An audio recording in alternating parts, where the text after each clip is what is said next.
chaos erupts in Belarus after a probably rigged election has predictable results.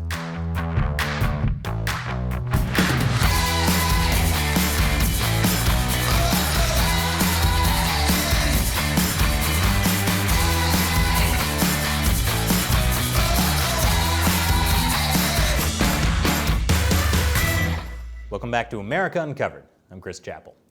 Now, if you're like most Americans, I assume you haven't thought about Belarus much, or ever. It's here, nestled comfortably next to Russia. But I'll tell you one thing about Belarus. It's got a sick national emblem. Another thing about Belarus is that it's a glorious democracy. Belarus gained independence from the Soviet Union in 1991. In 1994, Belarus elected its first president, Alexander Lukashenko. And clearly, they got it right the first time, because this month, Lukashenko was elected to his 6th term in office. That's right, he's the first and only president of Belarus, and he's been in office for 26 years. Always a good sign that democracy is working great. But here's the thing about this month's election. Not everyone thinks Lukashenko won it fairly. A chorus of criticism from Western leaders followed Lukashenko's win over former English teacher Svetlana Tikhanouskaya, who led the biggest challenge to Lukashenko's iron grip for more than a quarter of a century. He won 80% of the vote in Sunday's election, while Tikhanouskaya received just under 10%. I mean, 80% is good, but not great. In China, the great leader was elected with 99.9% of the vote. Now, before opposition candidate Svetlana Tikhanouskaya began her presidential campaign, she, wisely, had her children leave the country. In fact, in May, her husband was arrested. He was behind a protest movement comparing Lukashenko to a cockroach. Imagine if everyone in the US who compared President Trump to a bug got arrested. All of CNN would be in jail. Fake news, CNN, I am not a cockroach, I'm a honey badger. At any rate, after Lukashenko was re-elected, a lot of people in Belarus were not happy. At least one person died as bloody clashes in Belarus erupted between police and protesters on Monday.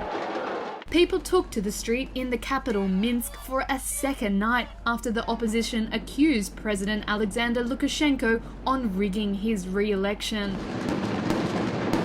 Protesters threw Molotov cocktails, and police returned fire with a barrage of tear gas and rubber bullets, before dispersing crowds with batons. A nice reminder that countries with fair, open elections are a minority in the world.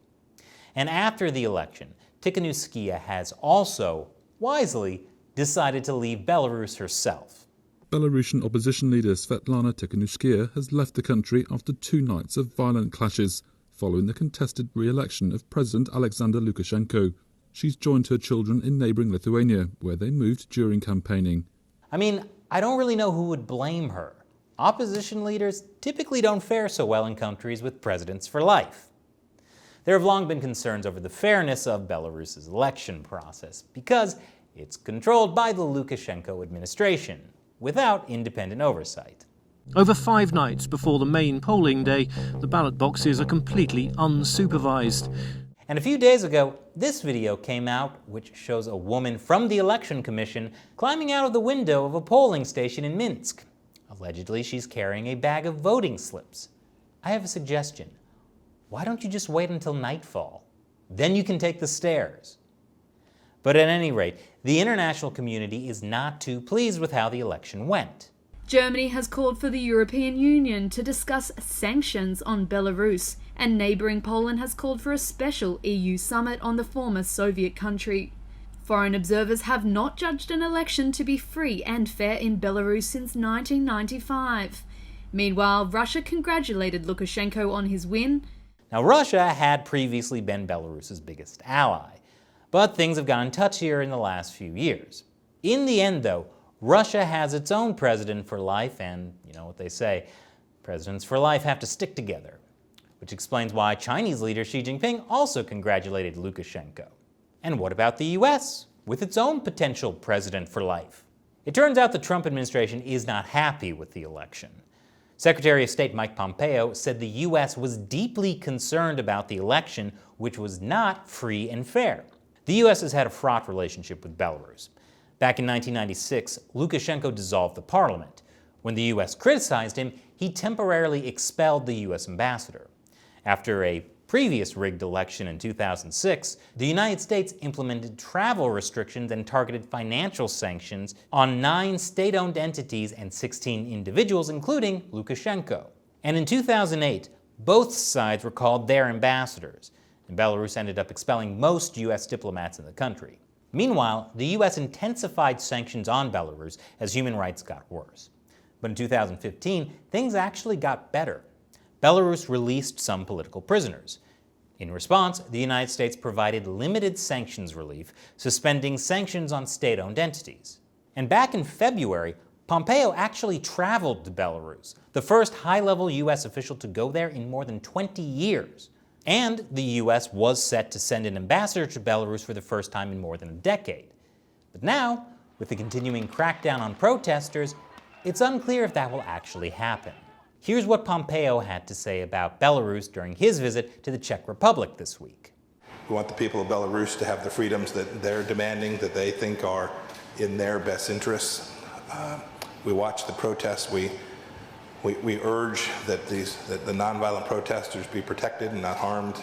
We want them each to have the same set of opportunities and freedoms. We'll continue to try our best to deliver those to the people of Belarus as well. That could mean more sanctions or working with the EU to put more diplomatic pressure on Belarus. Meanwhile, the people of Belarus continue to take to the streets. So what do you think of what's happening in Belarus? And what should the US government do?